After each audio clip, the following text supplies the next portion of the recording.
Hello, hello, hello, my beautiful Facebook community. It is Wednesday. It is time for Ask Jessica. I hope you're having a beautiful day. You are powerful, you are sexy, you are beautiful. You have everything inside you you need to feel and live your absolute best life. So, on today's Ask Jessica, this is the question. And it's funny that I have this question because this question came in on Monday. And after Monday, I started experiencing, I swear things happen the way they should. I started experiencing this. So I actually went through the experience. Here's the question, then I'll explain the experience, and then I'll explain what I think is happening. The question is, how come when I go vegan, I have carbohydrate cravings? And this hasn't happened to me until a few days ago. I started experiencing, I think this past weekend, and then the question came in on Monday. I was like, wow, almost 2 months into being vegan, and I'm experiencing carbohydrate cravings. Now, maybe you're not vegan and you're experiencing carbohydrate cravings. So let's go over this a little bit. Why do we have carbohydrate cravings? Now, one answer to that is that your methylation could be messed up. But if you don't even know what methylation is, it's a process in our body. It is second in importance to water to our body. And most of us, 98% of us, have an inconsistent methylation process, and it creates a boatload of symptoms. It's one of the tests that my team and I do. And it will change everything for you, everything. But beyond that, why else could you be having carbohydrate cravings? Because me, I support my methylation process. I now have a consistent methylation. So then what would explain myself having carbohydrate cravings? And this is what I've come to conclude. When we eat simple sugars, which is fruits, honey, agave, white sugar, those are simple sugars. They're short chain sugars that break down very fast into energy. Those are simple sugars. Then you have complex carbohydrates. So simple sugars, simple carbs. Then you have complex sugars or complex carbohydrates, potatoes, rice, quinoa, barley, those kind of grains. Those are long chains, okay? Long chains that take a while to break down into sugar. So ultimately, all carbohydrates, even breads or crackers, berries, rice, all of those, all greens, potatoes, all grains are sugars. Your body breaks them down into the same form of sugar.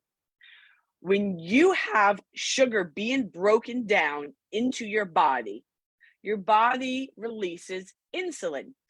Insulin is used to help break down the sugar. Now, depending on the health of the processes in your body, if you eat too much for your body of anything that breaks down to sugar, then your body is producing a lot of insulin, which drops your blood sugar, and your body tells you to have more sugar to bring it back up. It's a vicious up and down cycle. So you eat the sugar here on screen, you eat the sugar, and then your blood sugar spikes because you have sugar in your blood. So your body brings in insulin to drop it down. It goes below your levels. So then your body says, eat more sugar to bring that sugar back up. But what happens is this, because we don't experiment enough or are in tune with our body enough, most of us, to understand what level or what amount our body is satisfied eating to keep your blood sugar like this. So if you eat a lot of sugar without keeping the digestion slow, then this is what happens. And this is what sugar cravings look like. Tortilla chips, crackers, any of that sort. I say tortilla chips because that's what I've been craving. And that's when sugar and carbohydrate cravings come in. So you eat the sugar, it spikes, it drops. You eat more sugar, it spikes, it drops. You want more sugar, it spikes. And that continues. And that's the process that happens over and over again that results eventually in a form of diabetes. Okay, so then in the health world of fitness, we've been told to eat a high protein, low carbohydrate diet. Low fat, low carbs, high protein. Now, again, everyone's body is different. You have any questions about this, please put it in the comments, because after I'm done explaining this, I'm going to look at the comments I can see and start answering questions. So definitely, if you have any questions about this, please, please, please put it in the comments below. We've been told to eat high protein, low carbs, low fat. And maybe you've been told that protein doesn't really get stored in your body, except it's a building block for your muscles. But did you know that protein, our body has the ability to break protein down into sugars, just like a simple or complex carb that I just explained.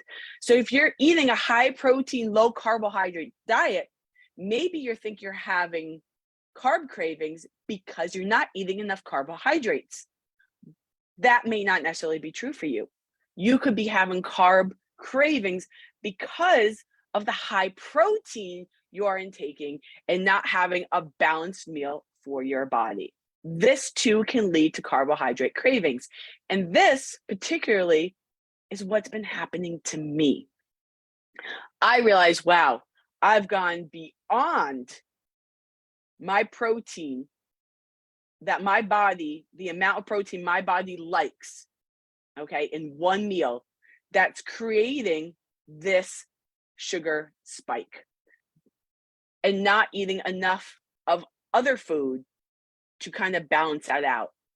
Now, if I eat protein with rice, then I'm going to create the same effect. Now, if I eat protein with some summer squash, it's a different kind of effect, because summer squash, even though it's a carbohydrate, this is the third type of carbohydrate. We went over simple carbs, short chains, complex carbs, long chains. Third type of carbohydrate is your fibrous carbs, okay, or net carbs. Fibrous carbs are your vegetables, your fibers that your body can't break down. Your body just moves them through. I call them your cleaners, your scrubbers, because they scrub the inside of your digestive tract. And then they take everything and exit out of your body. That is why when you eat a high fiber diet, you need lots of water to move all that fiber through the body, because it takes that water to break it down and move it through your digestive tract. And all the toxins that your body wants to take with those fibers out, you need the water to transport all of that. Super important. So if I take protein and mix it with my fibrous carbs, depending on my limit of that protein is going to depend on how I feel after, if I'm going to have those carbohydrate cravings. So after you have a meal, if you're having sugar cravings, you are eating too much things in that meal that are breaking down the sugars, that are doing the spike, the low, the spike, the low of your blood sugar levels. And that is what creates that carbohydrate craving. So then, Jessica, how do I diminish the carb cravings? Great question. Here's the answer. Fats. You want to incorporate fats in with your meals. Now, again, we just determined we all have a threshold for how many carbohydrates we should eat at a meal, combined with a threshold of how much protein we should have in a meal. Now, that is true for fat too. We are having a threshold of how much fat we can have in a meal. Although your body likes fats a lot more than it likes the protein and carbohydrates. And this is where we fall into the fad of ketogenesis, correct? Correct. Keto diets, different ways to do it. What does it all mean? I thought fat made you fat. I thought carbohydrates made you fat. I thought high protein made you lean and strong. These are all things we've heard, right? But when you come down to the science and the biology of the human body, science tells us what really happens. Yes, we have thresholds. Yes, our brain becomes addicted to glucose or sugars. So therefore, when you start dropping your protein and your carbohydrate intake, you get low energy, you get headaches, you get this brain fog, you get tired, you get sick feeling. And that's because your body gets addicted to those sugars. And we just went over that, the fact that protein, simple carbs, complex carbs all create sugars in the body. So when you minimize that, because that's a diet we were taught to eat, you get all those symptoms. But the good news is it's only temporary. If you can get through those symptoms, you can get to the other side of feeling healthier, feeling more energized, and giving your brain and your body the energy source and the nutrition that it really needs and thrives off of. So there is a lot of science to the ketogenesis diet. Although I would change a few things if you asked me. And if you don't ask me, that's okay, because I've already changed a few things. My team and I, one partner of mine in particular, we spent a good 5-hour session 2 days ago creating a new diet. And I don't like that word diet, but it is a word that people relate to. And we created a new diet. And I am currently going through it. Today's day one, actually. So I'm not really revealing it yet, but you will see in the next week me talking about it. She is also going through it. So there's going to be a lot of research and results going on there. I'm really excited about that. But let's get back to the sugar cravings. When we can find the appropriate threshold of protein, carbohydrates, and fats, then and only then will our body eliminate the carbohydrate craving. Now you're probably thinking, Jessica, I have no clue what my thresholds are. And I get it. And most of us don't want to sit down and try to figure that out. I get that too. And I know it's difficult at first when you do change to kind of go through the hunger, the headaches, the crappy feeling for change. And I get that too. But this is the question I ask myself. Do I want to continue feeling the way I feel, eating what I'm eating, and continually trying to fight the cravings, the hunger, the lack of results in my body? Because that's a struggle too. And that's a daily, ongoing struggle that you can depend on for the rest of your life. Or you can make change, go through that struggle, and know it's only temporary to get to the other side of what it is you really, really want. So the first one, pretty much you can guarantee it's going to happen. I know it's a comfort because you fall into your habits and it's just what you do and you hate the result. You're like, I'm so sick of this. I get that. But it is a choice. And you have to make that choice, whether you want to deal with that for the rest of your life, probably, and getting inconsistent result or not the result that you're looking for while you gain weight, get symptoms, sugar cravings, urges to eat, even though you just ate, and all of that stuff, remaining further and further from the healthy self and body that you really truly desire, which ultimately leads to a not very high quality lifestyle. For me, it's because I couldn't stop thinking about food. I couldn't even focus on the computer without thinking about, what can I eat now? What can I eat now? It just consumed me. So for me, the choice of, I would rather go through a little more of a struggle for maybe a week, maybe 2 weeks, at the most 30 days. And that struggle is the symptoms I feel from change of my nutritional intake or change of my diet, and small lifestyle shifts over time. Those shifts can take 30 days. You're rethinking recipes, you're rethinking how you eat. But once you get it, it's for life, and you feel good and you get really great results. And I think ultimately that's what we want. We want to feel really, really good.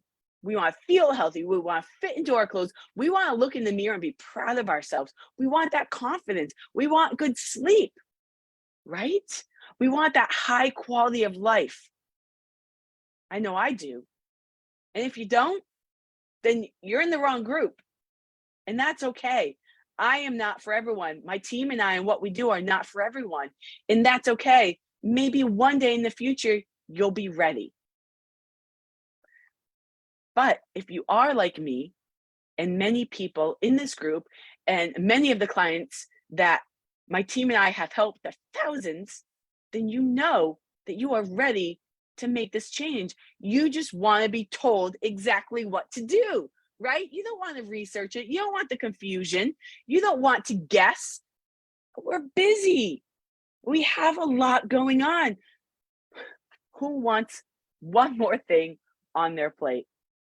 And that is why my team and I do what we do. That is why we have this community, because I am living proof. I go through the experience of everything before I recommend it to you. I iron out all the wrinkles. So then when I say, hey, this is what to do, and this is why, I live it. I'm living proof of it. There's no guessing. So let's stop those carbohydrate cravings. If you're having carbohydrate cravings, definitely DM me. I want to go over why that is with you. I want to stop that struggle for you so you can finally live how you really want to live, and not live to eat, okay? Not be consumed by food or the choices or restriction. Not have those symptoms of bloating and inflammation and gas and headaches and lack of focus, lack of attention, too much focus, too much attention. Those extremes, feeling off, feeling not your best self. Anything less than feeling your best self is a symptom. And there is a reason, and it's not in a pill. I promise you that. There's a much more simple, easy way. And that is what we do. All right, guys. So I'm going to see if there are any, let me find if there are any questions. Hey, Deb, 6 months ago, type 2 now, but have brought down numbers 7.7 to 6.6.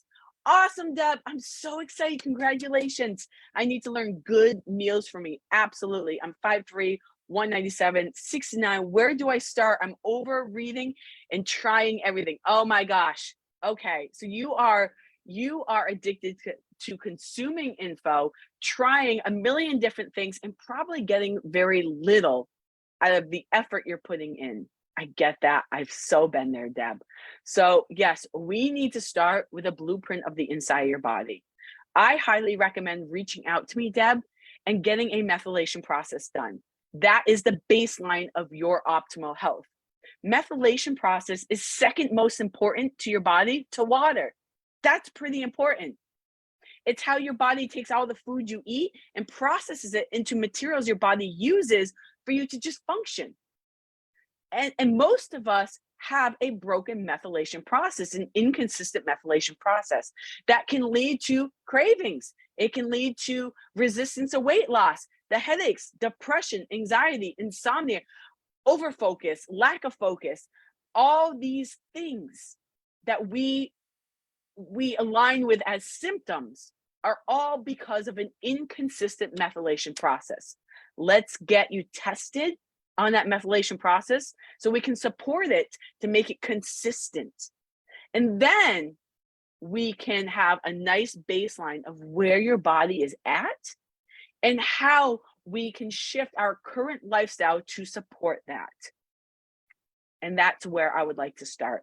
So definitely reach out to me there. Just DM me. All right. I know we have other comments, but for whatever reason, Facebook is not letting me see them. So once we get off this live, I can then look at all the comments and answer those for sure right into the chat. If you have any questions, just DM me or put them in the comments below. And thank you for choosing to spend your time here with me on Ask Jessica.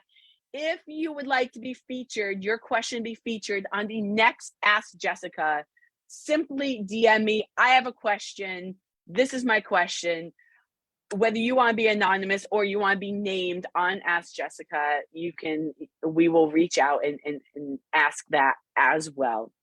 But I would love to answer your question here on Ask Jessica, happening every single Wednesday around 10 a.m. Pacific time. Sometimes it's 10:30, sometimes it's 11, but it's always within that hour. It's always here for replay inside our beautiful community. Please engage with others for support. Please engage on this post so more people can see it, because the more you like and engage this video, the more people see it. Unfortunately, Facebook's not going to show everyone this Ask Jessica video, even if you're in this group, unless you're engaging on it. So we ask that you do that so we can help more people. Lots of love.